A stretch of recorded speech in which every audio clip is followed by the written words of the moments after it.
This is ABC 7 News at 6. Over the weekend, the U.S. Department of Agriculture announced it would be withholding federal funding if the University of Maine did not adhere to President Donald Trump's executive order keeping men out of women's sports. Good evening and thank you for joining us. I'm Devin Tagnall. And I'm Beth Jones. Our Alex Schley spoke with UMaine students who say they're confused and concerned about how this could impact their education. On Saturday, the USDA said it launched an investigation into the University of Maine, citing blatant disregard for President Donald Trump's executive order that aims to keep transgender athletes from competing in women's sports. The review comes just days after an exchange between Maine Governor Janet Mills and Trump over the state's compliance. So you better comply, because otherwise you're not getting any federal funding. See you in court. In a Facebook Live video on Sunday, Republican Representative Laurel Libby pushed back against Governor Mills, arguing legal action would be too costly for Maine taxpayers. Their priority is to fight to keep boys and girls sports, no matter how much it cost Maine students. According to the USDA, the University of Maine receives over $100 million in federal funding from the department. University officials declined to comment on camera, but released a statement saying the USDA has made no allegations of any wrongdoing. They said in part, quote, Maine's public universities will continue to comply with all relevant state and federal laws and cooperate with any compliance reviews to ensure post-secondary education opportunities and high-impact research continue to benefit all students, the state, and this nation. University of Maine students say, however, they feel left in the dark as to if or how they could be affected. There's been no announcement to my knowledge. In terms of like the federal aid for UMaine, I haven't heard anything, no. They're also concerned about what it would mean for their education if the USDA did withhold funding. But I mean, I am in a pretty steep financial situation with this university anyways. Like, federal funding, a bunch of people won't be able to go here anymore. For now, students say they're waiting for answers as a review moves forward. In Orono, I'm Alex Schley for ABC 7 and Fox 22 News. One Maine lawmaker is looking to propose 3 new constitutional amendments through what is known as an Article 5 convention. Our Augusta reporter, Corey Bouchard, has more on what the process is and what amendments he is proposing. Well, Article 5 under the U.S. Constitution allows state legislatures to actually propose amendments to the Constitution rather than just rely upon Congress. Senator Rick Bennett is the lead sponsor of a proposed bipartisan resolution calling for 3 separate topics to be raised at a nationwide Article 5 Constitution convention. One has to do with the campaign finance reforms, and the other 2 are term limits for members of Congress and Supreme Court justices. There's an overwhelming recognition that our institutions are failing us and our democracy is imperiled. And I believe we need to put term limits on Congress because they'll never do it themselves. I also believe that we should put 18-year limits on members of the Supreme Court so that we can make sure that there's a steady and expected turnover in the Supreme Court. And under that provision, every president would be allowed essentially 2 vacancies to fill. Opponents of calling for a convention fear the process could be used to erode our current constitutional protections. The ACLU opposes Article 5 conventions for the simple reason that there's nothing in the Constitution that constrains the kinds of topics that can be raised in an Article 5 convention. There's nothing in the Constitution guaranteeing that the process for a convention will be fair. And there's nothing guaranteeing that the Bill of Rights, that our foundational civil liberties and civil rights that exist in the Constitution are protected from the proposals that come out of an Article 5 convention. Proponents say a runaway convention wouldn't be possible given Supreme Court precedent that would restrict the convention to the topics states agreed upon. If an amendment was passed by a convention, it would require 3/4 or 38 state legislatures to ratify the amendment before it could become law. Currently today, a poll just taken this year, 83% of the voters want term limits on Congress, and it crosses all party lines. The bill will now have a committee work session before being voted on by the full legislature. At the State House, I'm Corey Bouchard for ABC 7 and Fox 22 News. A man was killed this morning after a structure collapsed at a hotel in Bar Harbor. Authorities say it happened shortly before 7 a.m. Our Grace Blanchard has details. A Florida man is dead after police say a canopy collapsed on him at the Bar Harbor Regency. Authorities have identified the deceased as 64-year-old Mark King of Boynton Beach, Florida. According to a joint statement released by the Bar Harbor Fire Department, Police Department, and Mount Desert Police Department, King was trapped under the debris when crews arrived. Emergency crews were able to free King, but despite life-saving efforts, he succumbed to his injuries and was pronounced dead at the scene. Details are limited, but police confirmed King was contracted for a project in Maine. The Department of Occupational Safety and Health Administration are leading the investigation. At this time, it is unclear what caused the structure to collapse. The Bar Harbor Police Department and Mount Desert Police Department will be assisting OSHA in their investigation. In Bar Harbor, I'm Grace Blanchard for ABC 7 and Fox 22 News. A man from Lincolnville is behind bars, accused of assaulting and threatening to kill his girlfriend. Belfast police say they were called to the Gull Motel just after 8 last night to investigate a disturbance. They were met by a woman who told them her boyfriend was hiding in one of the units and was armed with a gun. She also said Jacob McFarland had recently been arrested for assaulting her and wasn't supposed to contact her after being released on bail. But she said over 3 days he threatened to kill her with a knife if she called police and took away her phone. She says he also threatened to confront police and force them to shoot him. The state police tactical team was among those that responded, and around 1:30 this morning, McFarland surrendered. He was taken to Waldo County Hospital for evaluation before being transferred to jail. He's now charged with domestic violence assault, criminal threatening, and violations of conditions of release. Police say additional charges are likely. Well, there are now a dozen approved paid family and medical leave policies that employers can use as an option instead of the state-sponsored program. Employers who want to utilize a private program can do so beginning on April 1st through the Maine Paid Leave portal.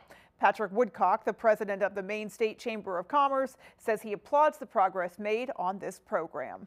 It's an important milestone for the program. We've seen the private plans to be an integral part of successful programs in other states. We certainly appreciate the private insurers stepping up to participate in Maine's market, and ultimately for employers to make their own decision of whether to utilize one of these options or utilize the state system.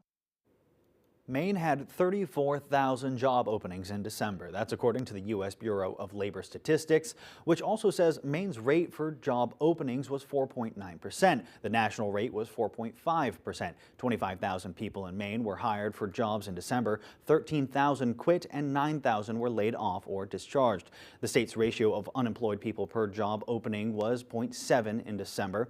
Maine was among 36 states and the District of Columbia that had ratios lower than the national average. Well, the town of Bar Harbor recently approved a memorandum of agreement that would allow Life Flight of Maine to build a helipad on the corner of the town ball field. According to the chief executive officer of Life Flight of Maine, Bar Harbor is one of the busiest locations they respond to. In the warmer months, they utilize the ball field off Park and Main Street, but during the winter, they are forced to land at the ferry terminal outside the center of town due to poor landing conditions. Officials say the creation of a helipad would allow year-round access, decreasing the transport times for patients. These pre-established emergency landing areas, which sometimes just look like a field, but areas that we have vetted and made sure are safe. Any of those places that we can land the helicopter is a portal for entry for patient into high-level health care that they may need given their individual complex medical issues.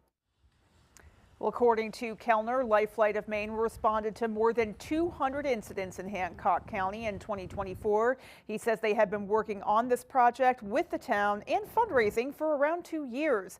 The project is expected to be around $225,000. They hope to have the helipad installed by the end of this summer. All right, let's turn things over to Chase for a first look at our forecast. Thank you very much, Beth and Devin. Our first weather today is brought to you by Old Town Redemption Center, offering a 10% bonus on your returnables and a monthly $100 drawing. Out there for today, increasing cloud cover. Temperatures were high out there, a little bit above freezing. As you can see to the west is our next storm system. Going to be scraping by our area tonight. Most of that precipitation falling in the northern portion of the state, but we will still see a little bit of rain or snow for tonight. Winds out there pretty breezy, seeing 13 miles per hour sustained here in Bangor, gusting near 20, maybe 25 at times. Seeing that all across the state, especially along the coastline as well. 12 miles per hour sustained in Bar Harbor, 15 in Frenchville, the northern portion of the state. Highs out there were warm today, 33 degrees here in Bangor, 34 for Bar Harbor. Lots of areas getting close to 40 in that southwestern portion of the state, and then temperatures still in those low to mid 30s in the northern portion of the state. We can see Clayton Lake at 30 and Presque Isle at 33 for highs today. Going into tonight, we're going to see those clouds out there, and temperatures are not going to fall too much. We are seeing an issue with our overnight planner for tonight, but expect lows near the low to mid 30s for tonight. Beth and Devin. Chase, thank you so much, and there is much more to come after the break. A new year and a new adventure with the perfect Chevy to take you anywhere.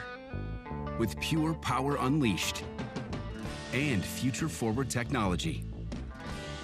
Because every mile matters and every path leads to new possibilities. Qualified Chevy lessees who trade in an eligible vehicle can get this 2025 Silverado for around $379 a month. Or current Chevy owners can get $8,000 total cash allowance when you trade in an eligible vehicle. The Furniture Gallery is celebrating President's Day. Camp & Cottage queen mattresses starting at just $198. Revolutionize your space with a cozy recliner. 3 color choices for only $298. Declare your independence from outdated furniture with a sofa chaise for $598. Or a sofa and love seat set, just $798. Get comfortable with the Scott Living King mattress, yours for the price of a queen. And don't miss these clearance deals up to 70% off. Hurry into the Furniture Gallery before these monumental deals are history. The Furniture Gallery. The most important thing is family. AAA shares the same family values. For over 100 years, AAA has been providing legendary service and has helped what it values most, its members. Join our family, and you could save on your auto insurance policy with our competitive pricing. We offer you our support when you need it, whether it's questions about your policy or with our most trusted roadside assistance service. Visit AAA.com/insurance and find out how much you could save. Don't get cold feet this winter. Stay warm and dry with high-performance footwear from Comfort Shoes and More. With an extensive selection of winter boots rated from 0 to -60 degrees Fahrenheit, you'll find comfort in knowing your feet will be warm in any weather. Discover the latest in functional and fashionable footwear with grippers built right into the sole. With boots in stock up to 6E and size 17 for men and women. Take the drive to Newport for a sit and fit to find your perfect fit. You and your feet will be glad you did. You're watching ABC7 Bangor.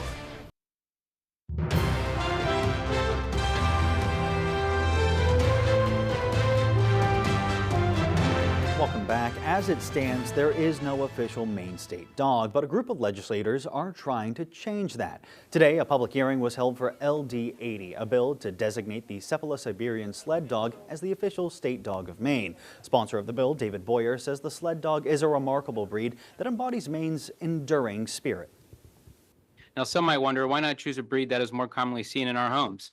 And that's a fair question. As Maine is home to many beloved dogs, each with its own quirks and charms. But the Cephalo-Siberian sled dog stands apart not because it's common, but because it's exceptional. This rare breed with its storied past aligns with our shared values of excellence through hard work and perseverance. Choosing it as our state dog doesn't diminish other breeds, certainly not your own pup at home, but rather elevates a symbol that reflects our highest ideals. The bill will now go to a work session. Alrighty, well, still to come on ABC 7 News at 6, our Jody Hersey was in Brewer to highlight a local published author.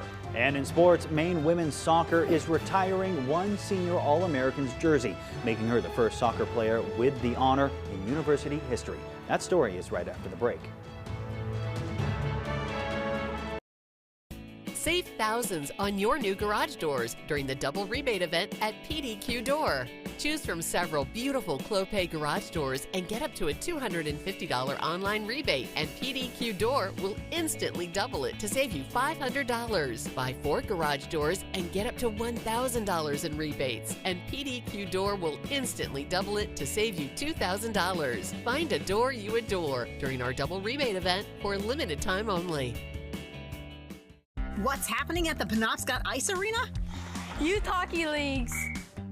Public skating. Stick and puck. Birthday party.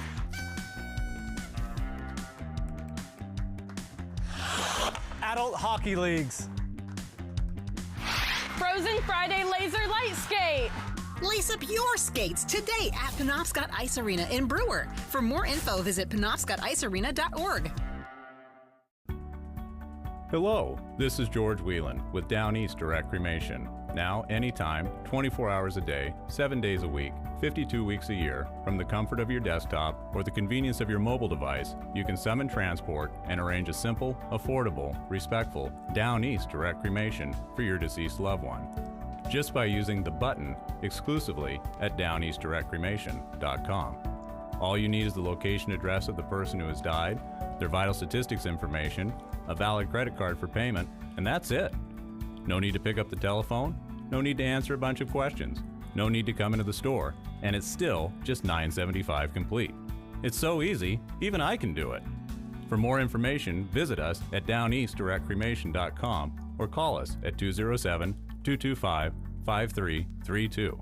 Simple, affordable, respectful. The button, only at downeastdirectcremation.com.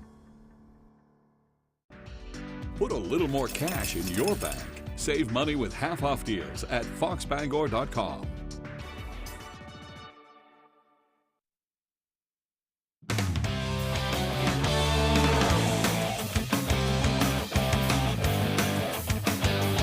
Welcome back in, everyone. Thank you for staying with us. Let's start on the soccer pitch. After back-to-back seasons as an All-American and leading Maine to 2 America East championships, the Black Bears are retiring Abby Kramer's number 12. The university announcing on Friday that it will be retiring Kramer's jersey after an incredible career in Orono. She becomes the first and only Maine women's soccer player to have her jersey retired. She is the first women's athlete not from basketball to receive the honor as well, university-wide. She says it's an honor to be mentioned with the all-time greats of Maine athletics, but she didn't get here alone. It's obviously an incredible honor. Super surreal and a mix of emotions. I mean, I think it's really just a testament to the dedication and commitment by the entire program. So yeah, I didn't get here alone. And I've gotten so much support from my teammates, my coaches, the training staff, and my family. So this is as much a moment for them as it is for me. Kramer leaves behind a Maine career that includes the first two-time All-American nod, the first 2 All-American nods in program history, the first conference championship and regular season championship in program history, an America East Striker of the Year award, 2 NCAA tournament bids, and more. But it isn't the accolades that will stick with her, it's the relationships that she's built over the years. What stands out for me is like the relationships that we built. I mean, we all pushed each other every day to get the best out of each other. I mean, obviously the wins and the championships mean so much and were great, but when I look back, it's the bonds that we made that I think are going to last. Kramer, since leaving the program, has signed to play pro soccer in Europe. The university is planning a ceremony to retire her number, hopefully later this fall. Let's go to some hoop now. We'll get off the Maine high school beat for a second. Down in Durham, Cooper Flagg once again setting records. He wins the ACC Rookie of the Week award for the 11th time. Flagg surpassing Kenny Anderson, Tyler Hansbrough, and Jabari Parker this week with his 11th Rookie of the Week honors. That is the most in the all-time ACC history. Those 3 each had won the award 10 times. Cooper averaged 16.5 points, 10.5 rebounds, 3.5 assists, and 1 block and 1 steal per game over the week, helping Duke to 2 big wins, first over Virginia and later a 110-67 win over Illinois at Madison Square Garden on Saturday. Duke is now the 2nd-ranked team in the country in the most recent AP poll. And a big congratulations to Ace Flagg. Staying on the subject, Ace and his new squad from Greensboro Day School winning the North Carolina 3A state championship this past weekend. Ace had 11 points in the win, 2nd on the team, but he had his fingerprints all over it. Over his career now, Ace has won state championships in 3 different states, starting with the Class A Gold Ball in 2022 with Nokomis. They won with Montverde Academy in Florida, including a national title there, and now he gets one in North Carolina. Ace will be suiting up at the Pit with Maine men's basketball this coming fall. Big shout out to him. What an incredible high school career. That is all the time we have for sports. Here's Chase Ropenack with your full 5-day forecast. Chase? Thank you very much, Tyler. Temperatures were warmer out there for today. 33 degrees here in Bangor. We did see mid-30s by the coastline. 36 in Rockland. Did see some areas getting close to 40. We can check out Fryeburg at the very southwestern portion of the state at 40 degrees for today. If we go to the northern portion of the state, temperatures similar to what we saw here in Bangor. 33 in Presque Isle and 30 degrees in Clayton Lake for today. So all of us, we're seeing some warming temperatures out there. And for tonight, temperatures are going to stay pretty similar to what they are out there right now. We're going to be right around 30 degrees for tonight, maybe even a little bit warmer with some clouds and that storm system rolling in. But most of that precipitation is going to fall north of Bangor. But we can see for highs tomorrow, it's going to get even warmer. The model's showing right around 43 degrees. We're going to bump that up to 47. Expect some even warmer temperatures than what the models are showing for tomorrow. Up north, temperatures can still get close to 40 degrees, but most of you will be in those mid to upper 30s, especially in that Clayton Lake to Caribou region. Now, let's take a look at the temperature trends. So for tomorrow, going to be the warmest day of the week, that high at 47. Still going to be in the 40s for Wednesday, but then we're going to see those temperatures start to dwindle down as we get into the weekend, back to near freezing temperatures, right around 30 to 32 degrees. And going into next week, we can see Monday much cooler with that high right around 26 degrees. Out there for right now, winds are pretty breezy, seen from the south, 13 miles per hour sustained here in Bangor, 12 in Bar Harbor. So gusting near 20 to 25 at times. I do see 15 miles per hour sustained up near Frenchville in the northern portion of the state. So all of us are experiencing some southerly winds out there. Lots of increasing cloud cover for this afternoon. We can see to the west is a pretty massive storm system. It looks like it's going to be dropping lots of snow, maybe some rain throughout us for tonight. Here in Bangor, we are actually going to see the very blunt end of this system. The very southern tip is going to be making its way through, while most of that precipitation will be staying north. Now, it does show on this model that we're not going to even really see any, but there will be a tail end of the system that will possibly bring some rain or snow mix into the Bangor region. It's going to move by quickly, so expect some chances still for rain tonight here in Bangor, maybe even a little bit of snow, but no accumulations are expected. Now, as we head into tomorrow, especially towards dinner time, right around 6 to 6:30, more of that precipitation we're going to see is going to be rain. The northern portion of the state will be seeing snow with those cooler temperatures, but with those warmer temperatures getting close to 47 degrees tomorrow afternoon, all that precipitation we are going to see tomorrow, unfortunately, will be rain. So as we continue on, so some slight chances going into tomorrow night, while we have a partly cloudy sky with maybe a few flurries, but otherwise staying dry into Wednesday afternoon. For tonight, we have that rain and snow shower mix. Lows right around 33 degrees for tonight, with the winds still gusting near 25 miles per hour from the south. But the winds will calm down tomorrow. We'll see that high near 47 degrees with those rain showers showing up right around dinner time for tomorrow. The winds will be out of the south-southwest. Taking a look at our extended forecast, we're going to see some rain showers for tomorrow, and then we'll take a break on Wednesday. Highs still right around 43 degrees. Temperatures begin to dwindle down. Another chance for rain and snow on Thursday. Highs in the upper 30s, and then we will see partly cloudy skies going to your Friday with highs in the mid-30s. Beth and Devin? And that is quite an about face from the temperatures we've gotten used to. Yeah, no, it's going to be bombing out there. I know. Dare I say heat wave? I know. Oh, my goodness. All right, well, we'll be right back. At Old Town Redemption Center, we are always ready to help with any fundraisers or bottle drives. We are here to help our community. Like and follow us on Facebook for upcoming weekly holiday giveaways and our monthly $100 drawing.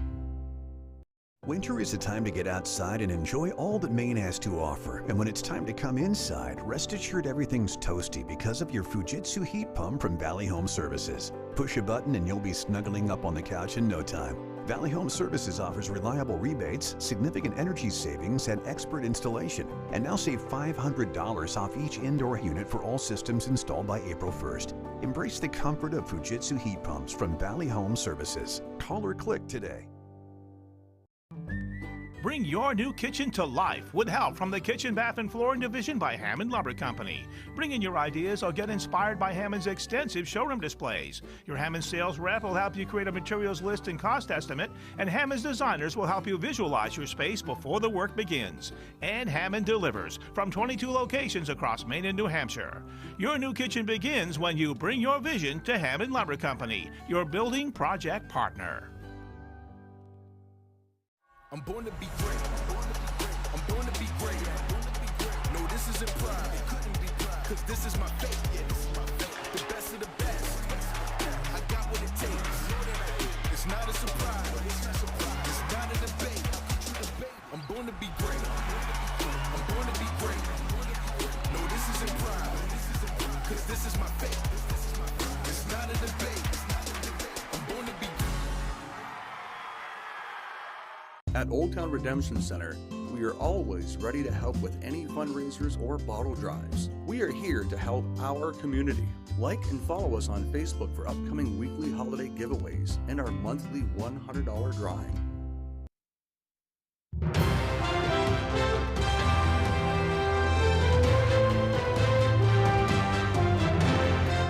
It is time for one of Maine's most time-honored traditions. Farms around the state are tapping trees to prepare for Maine Maple Weekend. Our Callie Warren spoke to one local farm to see how they're setting up. So today we're out in the woods tapping trees, maple trees. For John and Eileen Williams, it's tapping time. They're starting work on tapping all of their maple trees. And that tree is tapped. A process that takes over a week. We have 3,300 trees that will be tapped. Okay. We have over 1,200 that are tapped right now. And will produce thousands of gallons of syrup. 1,130 gallons. It's a labor-intensive process. We have this fancy looking drill that we use, and you don't have to have this, it just helps us make a better hole. We try to drill straight in and straight out so it doesn't make an oblong hole. The taps run sap through hundreds of feet of tubing. We call it a wet-dry line, so the top one is dry with no sap in it, and the bottom one is a wet line which carries the sap. The sap is currently too cold to run, but soon it will be processed through their machinery. So this actually creates the vacuum that's pulling on all the lines in every tree. Despite the hard work involved, Williams encourages anyone who's interested to tap a tree and get started. Even if you only have access to 2 or 3 trees or a dozen trees, it's a really good family experience.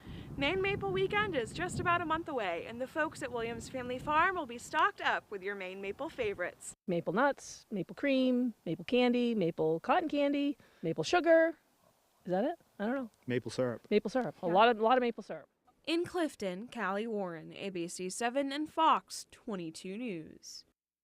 Meeting a stranger can change anyone's life. That's certainly the case for 79-year-old Richard Spinney. The Brewer resident was simply enjoying his retirement when an encounter with a man and his dog inspired this Mainer to write a children's book. Our Jody Hersey has more.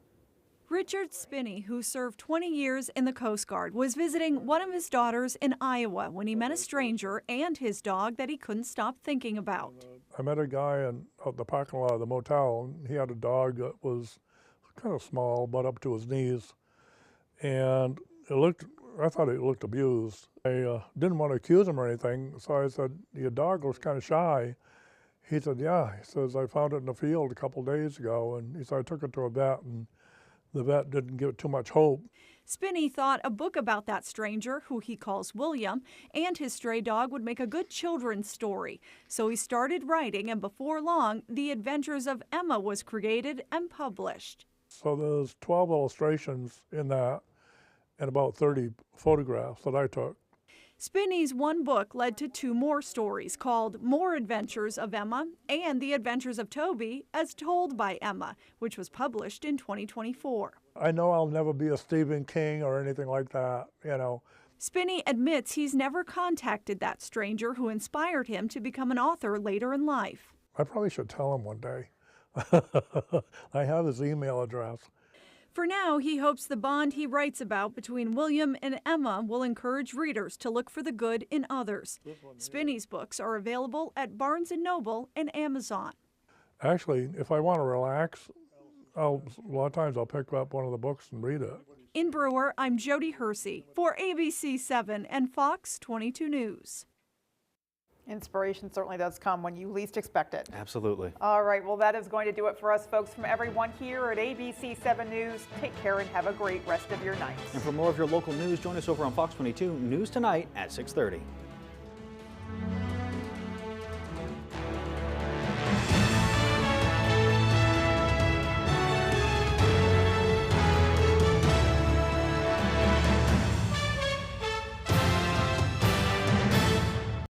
This week, tracking the mass firings, layoffs, and... This hearsay. This is from somebody who you could have brought instead of her, right? They couldn't come. I guess so. Okay, we're done.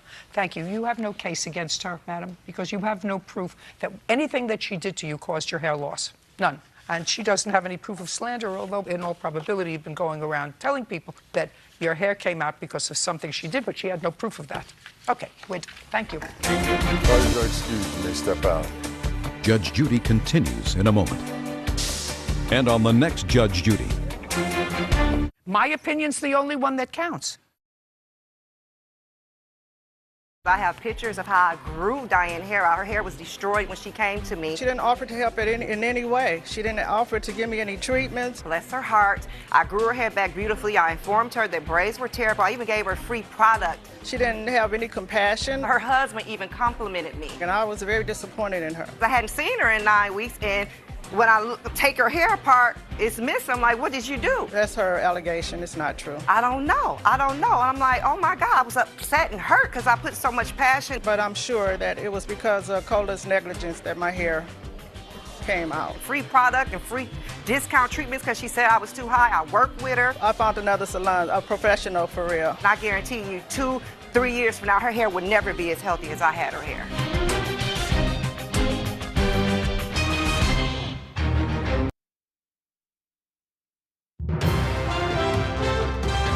This is Fox 22 News Tonight. Over the weekend, the U.S. Department of Agriculture announced it would be withholding federal funding if the University of Maine did not adhere to President Donald Trump's executive order keeping men out of women's sports. Good evening and thank you for joining us. I'm Devin Dagnall. And I'm Beth Jones. Our Alex Schley spoke with UMaine students who say they are confused and concerned about how this could impact their education. On Saturday, the USDA said it launched an investigation into the University of Maine, citing blatant disregard for President Donald Trump's executive order that aims to keep transgender athletes from competing in women's sports. The review comes just days after an exchange between Maine Governor Janet Mills and Trump over the state's compliance. So you better comply because otherwise you're not getting any federal funding. See you in court. In a Facebook Live video on Sunday, Republican Representative